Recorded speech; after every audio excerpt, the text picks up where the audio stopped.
If you love PushBlack's Black History Year, you'll love our newest podcast called 2 Minute Black History. In only 2 minutes, you'll hear little-known stories about our people and reclaim the knowledge we need to take action and advance our community. To move towards the future, you've got to look to the past. Learn the history you didn't get in school. Tune in to 2 Minute Black History every Tuesday through Friday, right on the Black History Year feed and wherever you listen to podcasts.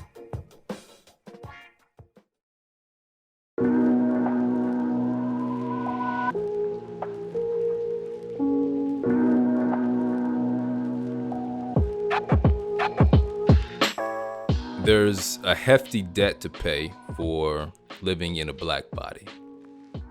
For our audacity to exist with melanated skin, we've endured subjugation, political and economic disenfranchisement, and centuries-long death. Even so, those oppressive systems consume our blackness to the bone, spit us out, and mark us as invaluable, ugly, and undesirable. It's a steep price indeed, and the price only intensifies when you're black and fat. I'm Jay from PushBlack, and you're tuned in to Black History Year. In many ways, the health and wellness industry is killing us. It sounds like an oxymoron, but it's an empire that's made trillions by promoting thinness as beauty while condemning fatness and dog whistling anti-fat violence. And anti-fatness is intrinsically linked to anti-blackness. Let's talk about it with today's guest, Deshaun L. Harrison. Deshaun is a self-described black, fat, trans, disabled, queer abolitionist, community organizer, writer, and editor at Scalawag magazine. Their award-winning book, Belly of the Beast, The Politics of Anti-Fatness as Anti-Blackness, explores desirability politics, gender, policing, and the fallacies of healthiness. Deshaun is reimagining the possibilities of embracing fatness, ugliness, and undesirability. So get ready for this transformative conversation. But before we chop it up, let's explore the tradition of fattening rooms. Check this out.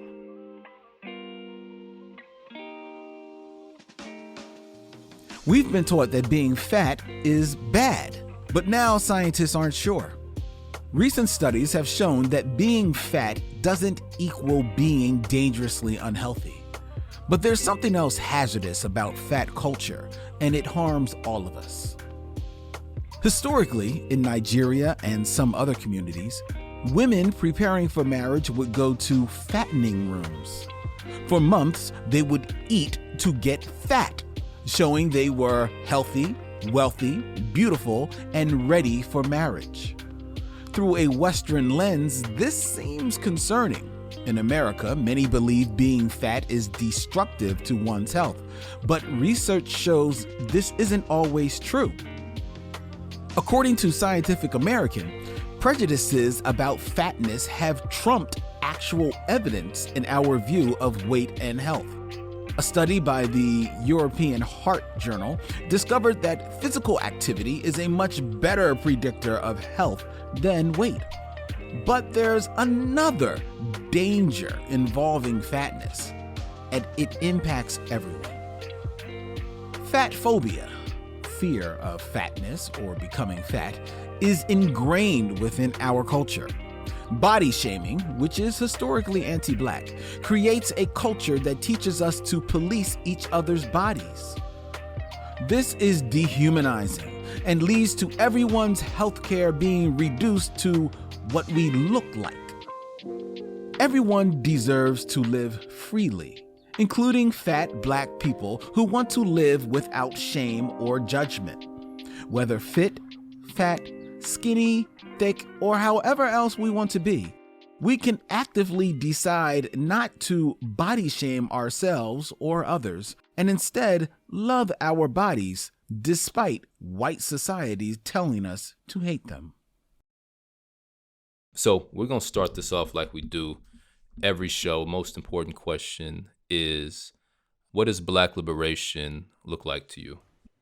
I think that this question is really complex for me. I think a lot of what I have to say is not necessarily what people want to hear, but I think that Black liberation for me is the destruction of the possibility for race itself, right? I recognize that race, gender, class, etc., all these things are structures that help to form the world, and by doing so, help to um, construct the anti-Black violence that we experience. And so, I think that if there is a Black liberation, it is on the other side of whatever the destruction of these concepts look like, and that's what it is to me.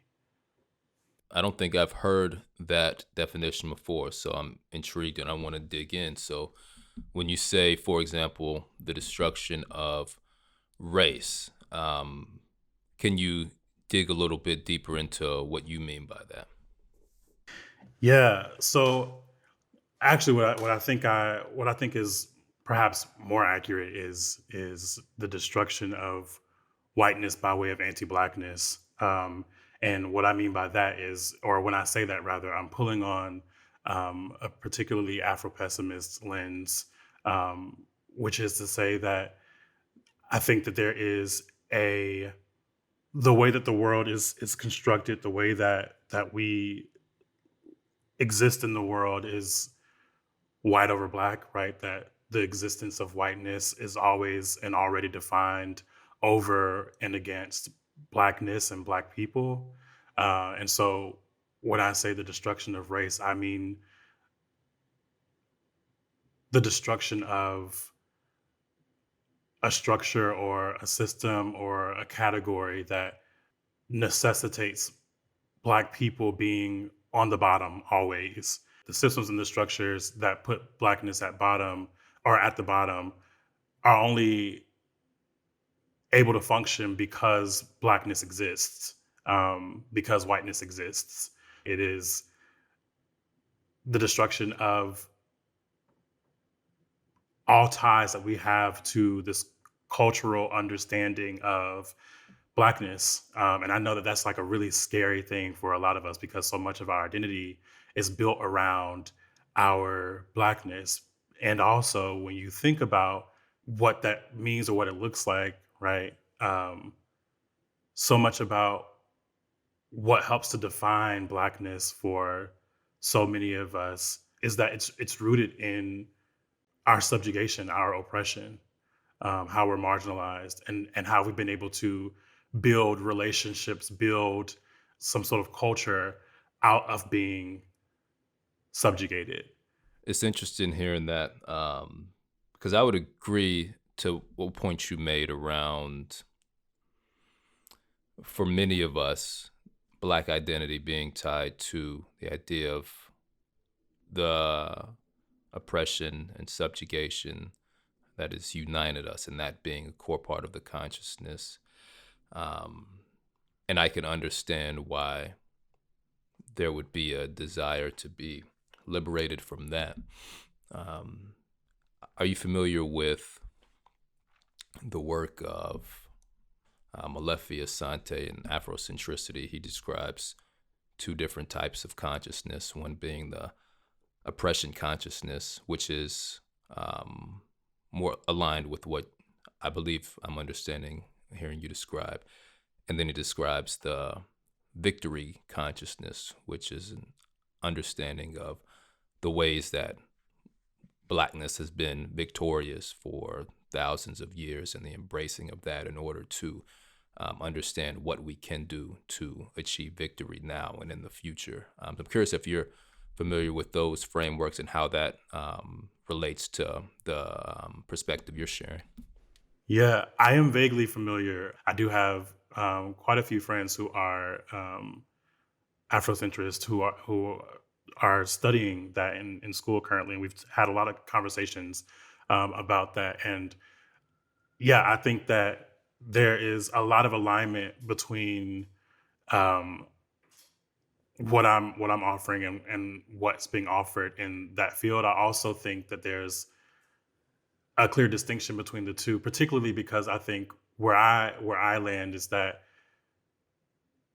Blackness in name, right, as a form, as something to be, comes through colonialism, right? It quite literally is something created by slave masters as a way to create the slave.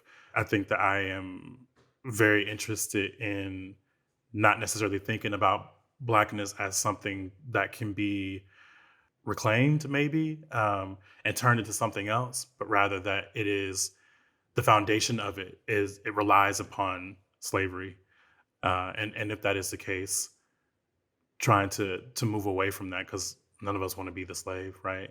I can definitely understand that. Being here, we've been really raised and taught to believe, hey, this is your identity, right? This coming from this slavery and this Black identity that's rooted in that. So anything after that should be seen as progress. And I think what's interesting is the idea of victory as it traces our history before that. And so that's some of what we work on at PushBlack. Without getting too deep into that, I do want to go ahead and get into more about how what you're describing and your vision of Black liberation. How does the work you do connect to achieving that vision that you've described? I'm deeply invested in providing an intervention to folks, a clear understanding of the connection between anti-fatness and anti-Blackness, anti-fatness as anti-Blackness, particularly the ways that through the making of the slave or through the transatlantic slave trade, how these terms become interchangeable or coterminous, how we start to see fatness sort of functioning as on a larger scale in a hegemonic sense, or as it's defined by whiteness, fatness functioning as something that represents Blackness or Black people. And I'm interested in raising that awareness because I think that so much about how the world is structured, so much about what we understand about our desires or our needs, or even things that we don't understand about our desires or our needs, just things that are perhaps more unconscious, derive from this structure. And I think that the more we understand that, the less invested we'll be in maintaining white structures. And I hope that brings us closer to an interest in revolting. So let's build on that. The more we understand, the less invested we'll be in upholding these structures. Can you give us a rundown as it relates to anti-fatness? Share some of the history there as it relates to Black folks and race in general. I'll start by naming that there's a wonderful book named Fearing the Black Body by Sabrina Strings, wherein she gives a very comprehensive historical analysis of anti-fatness or what she calls fat phobia, and white supremacy and their relationship. And so what she what she does talk about in the book is that through the transatlantic slave trade, right, white Europeans, white Americans saw Africans, right? They saw Black folks' bodies, and they're like, at different points in time in history, this was acceptable. This was an acceptable body. This represented wealth. Not always for everyone, but in different parts of time, it was something that was embraced. But the way that they witnessed it on Black flesh, on Black bodies, it became grotesque and unrighteous and uncivil and savage, right? That this was language that they would use to describe Black people and our bodies. And in doing so, through the spread of Protestant Christianity, through the transatlantic slave trade, what we end up getting is anti-fatness or fat phobia as a coherent ideology, something that is organized around, right, through eugenics, through race science, through medical apartheid, through racialized medicalization, right? And so what that looked like for a long time was eugenicists and anthropologists and slave owners, and at one point in time, those terms are all interchangeable, to be clear. These folks would create entire mental and physical disabilities that they would, quote unquote, diagnose slaves with as a way to keep them from revolting, right? As a way to punish their bodies. This is during the 18th, 19th, 20th century. We get to the 2000s, right? And now we have the CDC releasing a statement, or a journal entry rather, that says that 400,000 Americans are dying from obesity a year, right? That it surpassed tobacco as the number one killer of Americans. And then a year later, they release a statement that says, actually, that number was not true. It's only 112,000. But we were using 30-year-old data, and what we saw was this amount of fat people died and this amount of thin people died. And so we just said basically that, like, because more fat people were dying than thin people, that it was because they were fat. We didn't check for what the reason could have been. Maybe it was a car crash. Maybe it was whatever, right? None of that was checked for.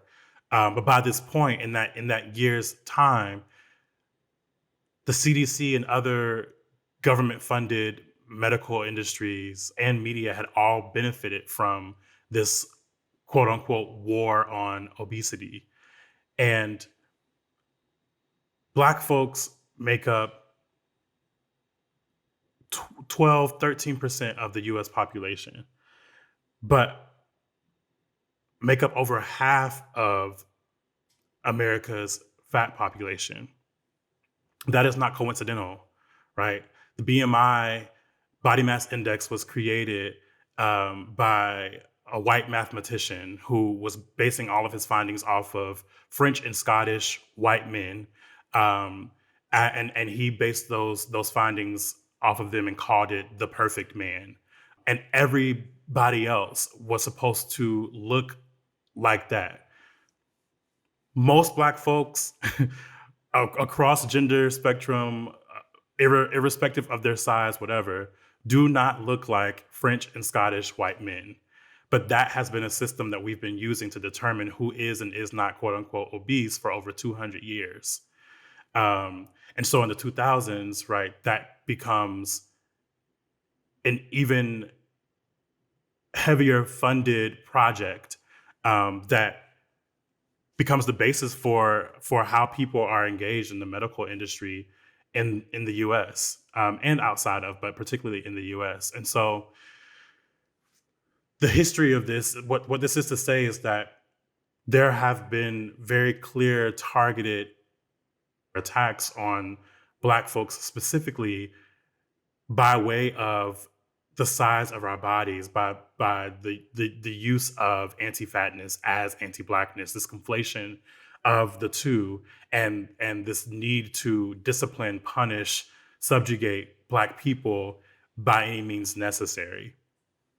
And that is the general history of fatness and Blackness. There's a brilliant book written by Andrea Elizabeth Shaw called The Embodiment of Disobedient Fat Black Women's Unruly Political Bodies. That was written in 2006, where she's writing about a lot of the same history as it pertains to Black women in particular in and outside of the US. So not just in the US, but also across the diaspora, and the ways that Black women's larger bodies have been used or thought of rather as unruly, as these disobedient political things to be disciplined.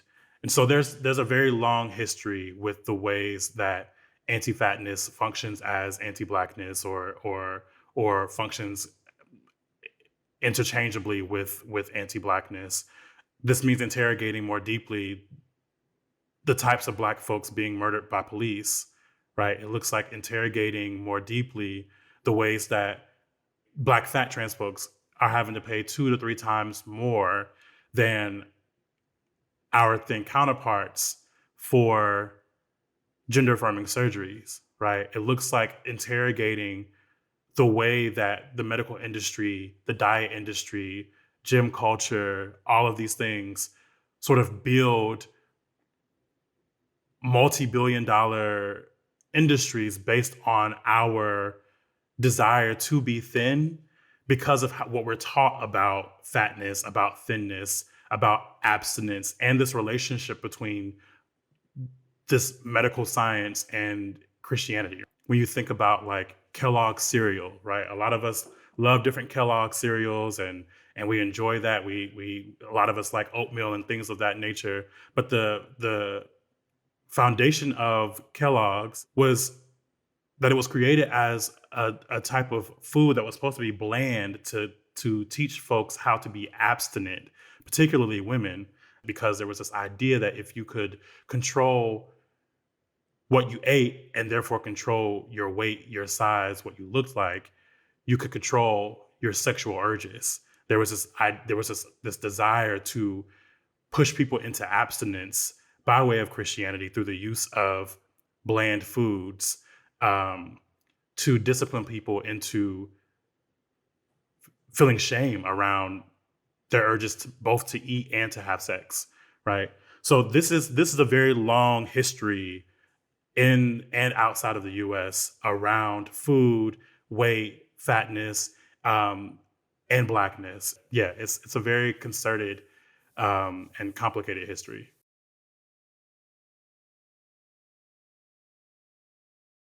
So, I subscribe to the hypothesis that, and evidence for that humans have been predisposed in general to have the ability to maintain excess fat for survival.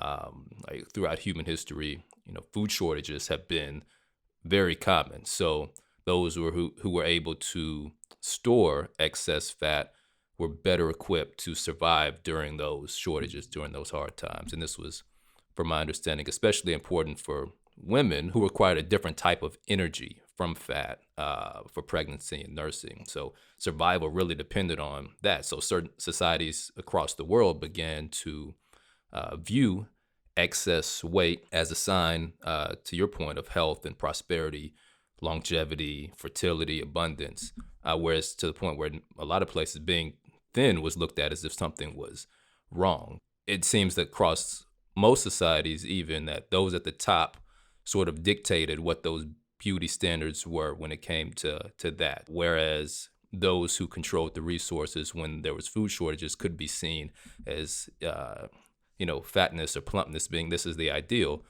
Now we get to a point here today where it's like, since we exist in a world where it's relatively easy to put on excess weight and excess fat, it seems that those at the top of society are now saying, okay, I have leisure time to exercise. I'm showing off because I have self-control in ways that others don't, or that I can afford for certain things to make me be fit and thin. And now, so this is the standard in a way that didn't necessarily exist for most of human history. And then to connect it to your point, it seems that that's clearly racialized. It has been racialized over the past few hundred years. So I'm curious as to the connections you see between that and the work that you work and research that you've done. Yeah, I think that you're spot on, right? Like there has been this really big effort for the last 500 years, right, to create these standards of beauty and health in a way that is directly responsible for Black people's oppression, and that has been intentional. And so it is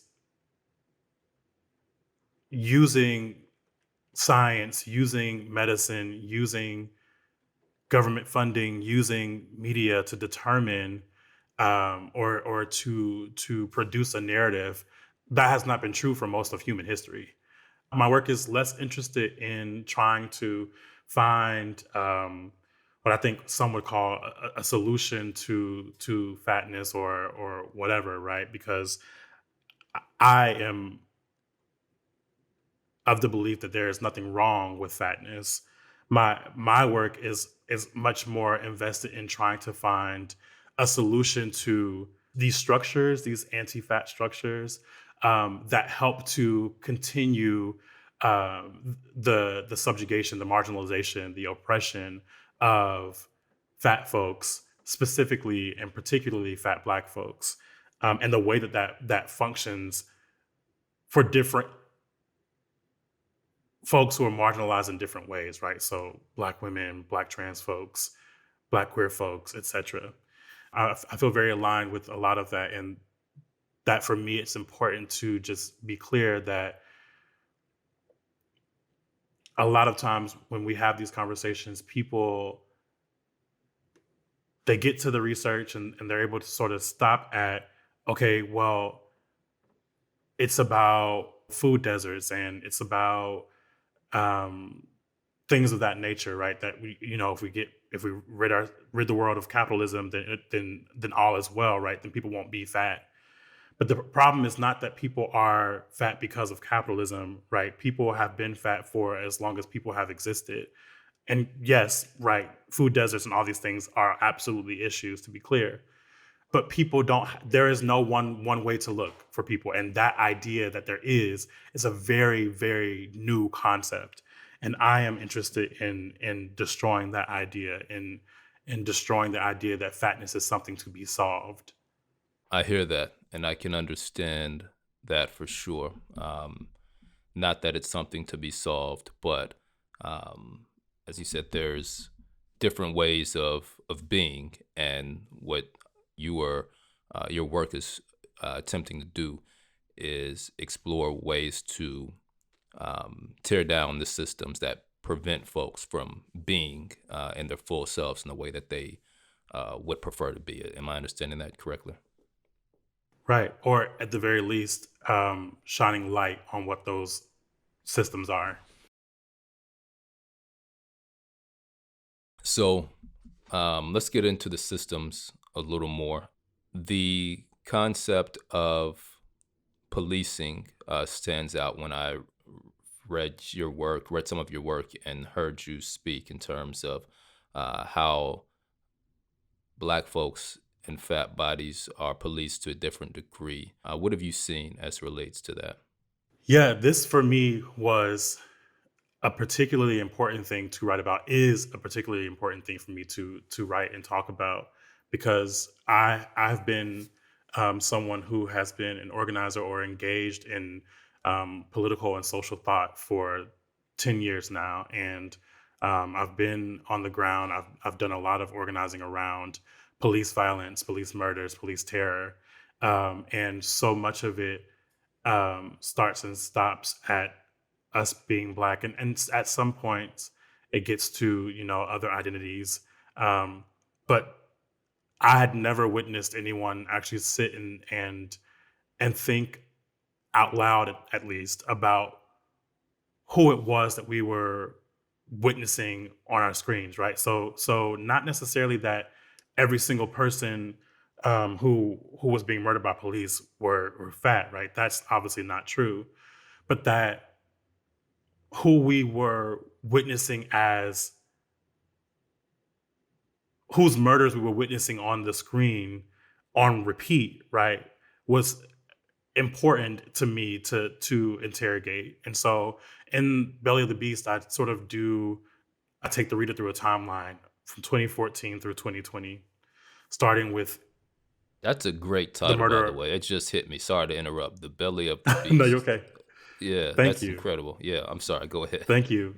No, you're good. I really appreciate that. That is, I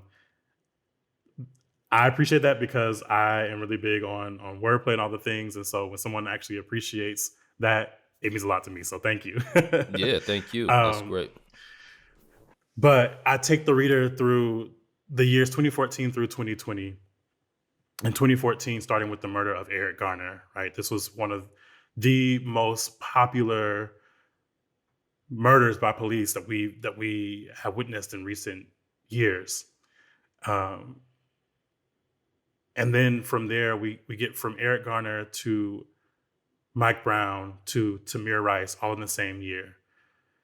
And when you think about the ways that each of them were described, right? Eric Garner was described as this man who essentially was on his way out already, right? The medical examiner of the first autopsy, who was hired by police, of course, said that even a bear hug could have killed him. So to justify that he was murdered by being choked out, right? That even a bear hug could have killed him. That this was someone who was inhuman, who wasn't a person, who was almost on his way out because of how large he was. Mike Brown was described as Hulk Hogan, as a character who could run through bullets, right? The officer who murdered him literally describes him in this way, as someone who ran through bullets, who was Hulk Hogan, compared him to a gorilla. Tamir Rice was talked about as someone who was much older than he was. Everyone said that they thought he was 21 at least. Tamir Rice was in middle school. Tamir Rice was 12 when he was murdered. And so what I think is, when I started thinking on that, reflecting on that, it made me do a lot more research between that point in time and when I was writing this book, which was in 2020. In fact, I was writing Belly of the Beast in the midst of the uprisings happening in response to Breonna Taylor, Ahmaud Arbery, and George Floyd. Thank you. Too many names. Yeah. But I was writing in the midst of those uprisings, and so I started thinking, right, like 2016, the year of Philando Castile and Alton Sterling. Philando Castile is a thinner man. Alton Sterling is much larger. In 2015, we had Walter Scott. We had Samuel DuBose. And there were so many names that I was reflecting on, of people who had been murdered by police. And almost all of them, in the wake of their murders, have been described as some type of inhuman or large body that needed to be disciplined, that needed to be taken down, right?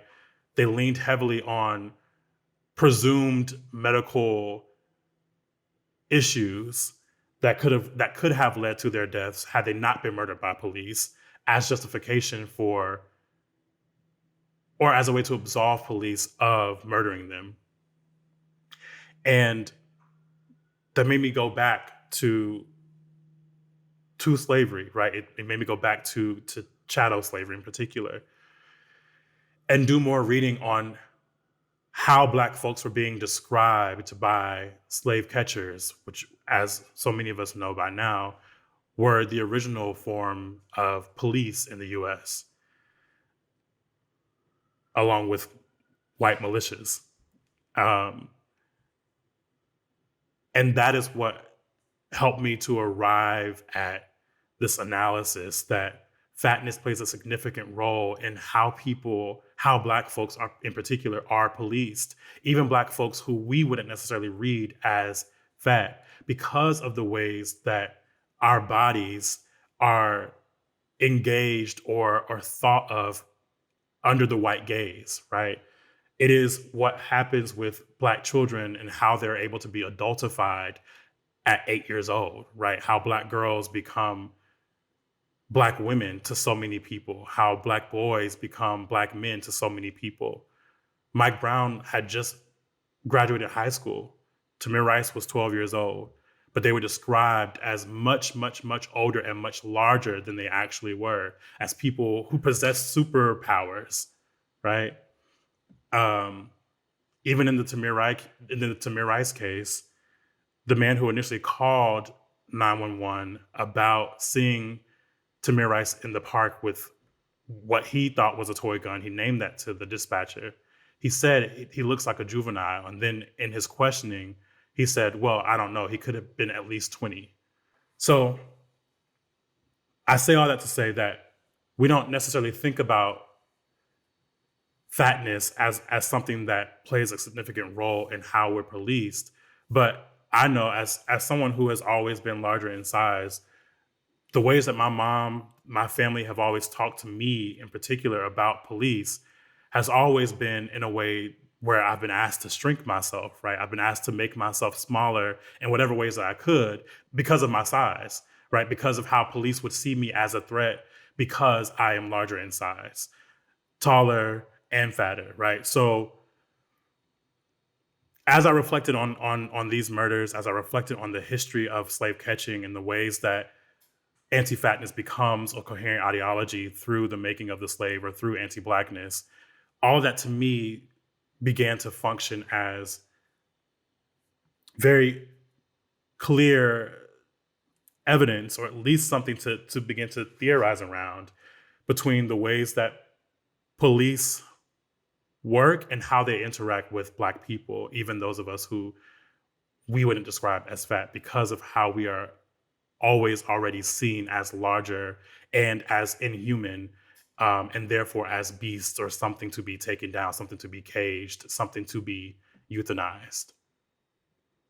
So, if I'm understanding correctly, there's a perception there that there's a more like an inhuman strength and power or force, or just taking up space, and that has to be contained by any means, and using means that are probably more extreme than they would other non-Black folks. Yeah, absolutely. I think I would say superpower, but also particular vulnerabilities, right? Because even if they don't necessarily think of you as someone who has super strength, right, or has these superpowers who can run through bullets, they do see you as someone who is already dispensable because you are fat, because you are large, because to them, seeing you as someone who's fat means that you are all the words that people use to describe fat folks, right? Lazy,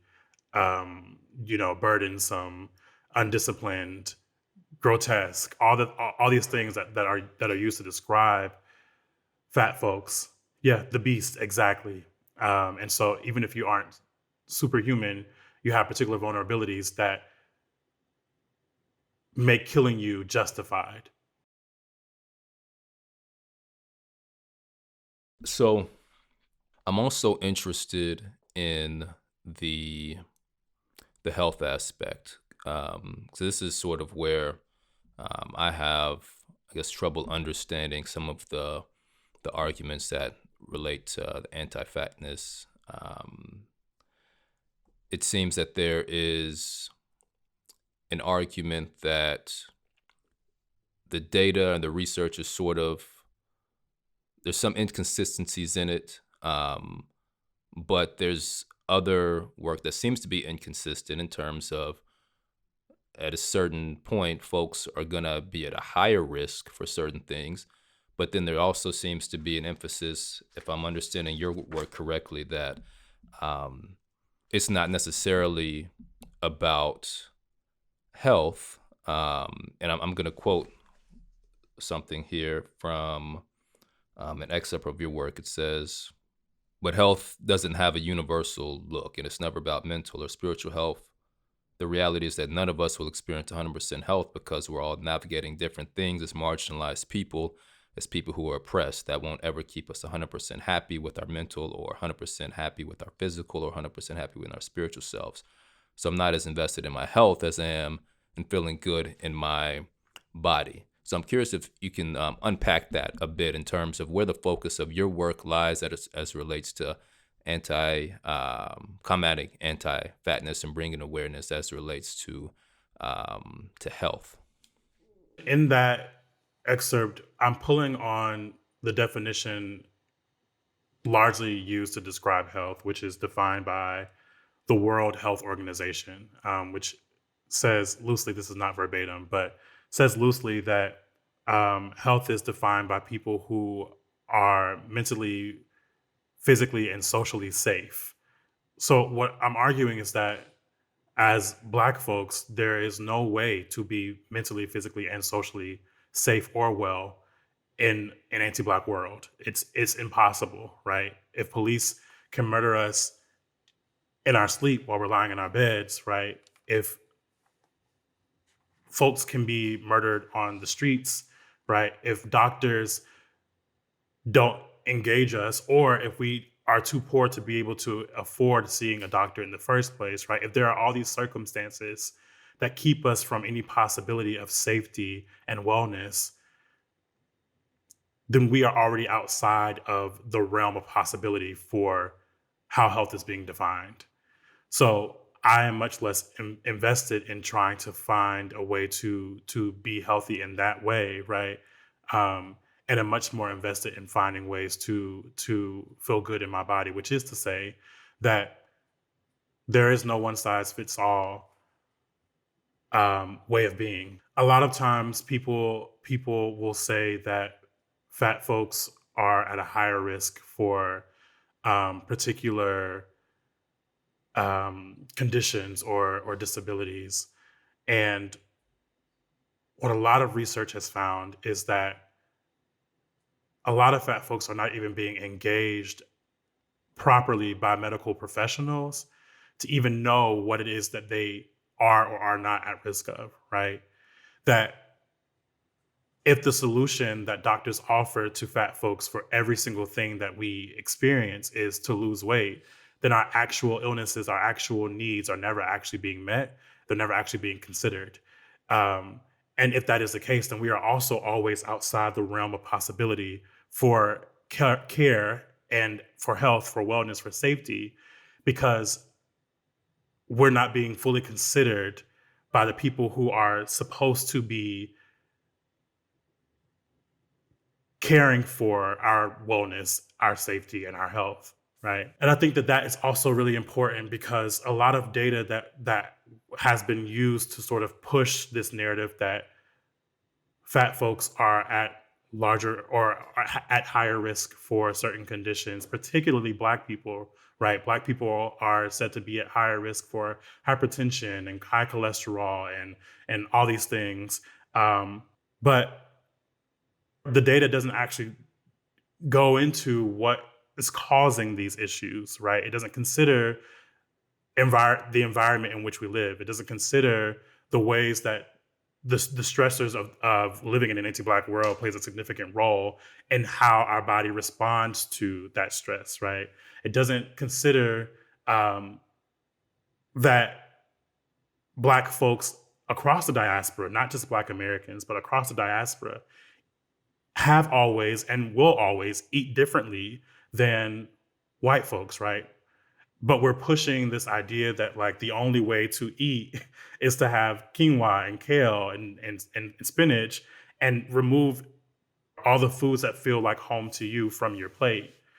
All these things contribute to health, but not just health. It contributes to the structures that maintain health, the diet industry, the medical industry, the gym industry, right? But these are multi-billion-dollar industries that are built around shaming people for their size and have historically skewed numbers and skewed science to produce that shame to build the multi-billion-dollar industries that they are. And so yeah, I think that health is a much more complicated thing than what a lot of people like to think. Even again, going back to a point that I made earlier, the foundation of health, the medical industry in the U.S. is through falsified diagnoses made by slave owners and anthropologists as a way to quell revolts, to stop slaves from revolting. And if that is the foundation of health in the US, and then the medical industry itself refuses to contend with a possibility that fat folks can exist as fat without necessarily being at higher risk for anything else, right? Then we don't actually get to the heart of what it is that people are actually experiencing. And we continue to produce and reproduce this idea that the only way to be is thin. I appreciate that that rundown. It's interesting too to me because it's like there's from what I understand, the research says that there's also health risks with being significantly underweight, but doesn't seem to be targeted or criminalized or demonized as much as being quote unquote overweight or obese is. So there's a lot there. I wish we had more time, but I'm curious, what is the what's the future look like, right? We're talking about this vision of Black liberation, the work you've done. What's next? And how do we get there? I don't know if I'm allowed to say this on the podcast or not, but I'm gonna say it anyway.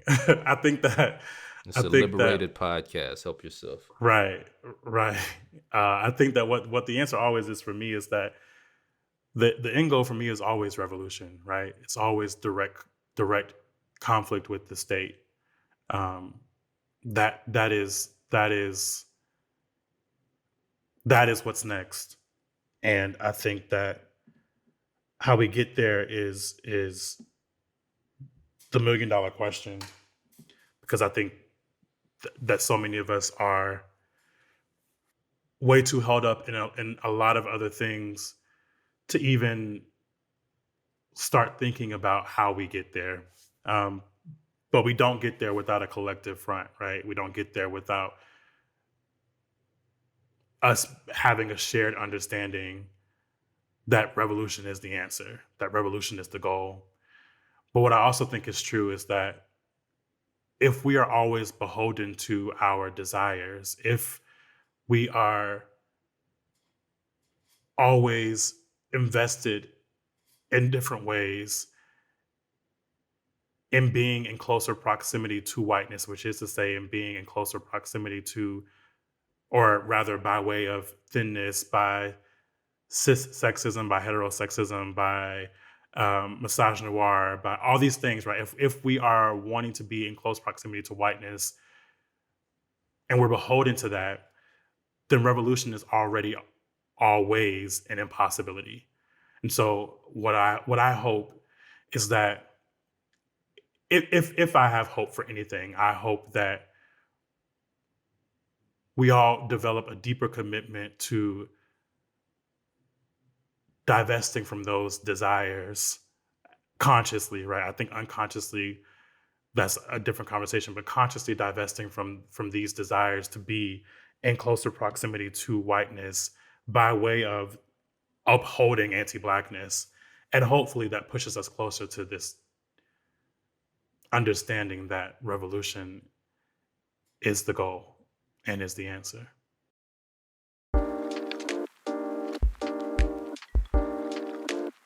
Deshaun, hey, I appreciate you. Thank you for your work. Thank you for the conversation. Thank you for joining us on Black History Year. Thank you for having me. It's been a delight, for real. That was Deshaun L. Harrison. To learn more about their work, visit www.deshaunharrison.com. And be sure to check out their book, Belly of the Beast, The Politics of Anti-Fatness as Anti-Blackness. At PushBlack, we agree with Marcus Garvey when he said, "A people without knowledge of their past history, origin, and culture is like a tree without roots." We believe telling empowering stories on Black life and history can build a more liberated Black future. Being here with us lets us know you probably feel like that's important too. You matter. Your choice to be here matters. It lets us know that you value this work. And you make PushBlack happen with your contributions at blackhistoryyear.com. Most people do $5 or $10 a month, but really, everything makes a difference. Thank you for supporting the work. Black History Year is a production of PushBlack, the nation's largest nonprofit black media company. Our team includes Tareq Alani, Brooke Brown, Tasha Taylor, Somalia Ramin, Amber Davis, and Darren Wallace. Producing this episode, we have Cydney Smith and Len Webb for PushBlack, and Ronald Young Jr., who also edits the show. Black History Year's executive producers are Lilly Workneh and me, Julian Walker. Peace.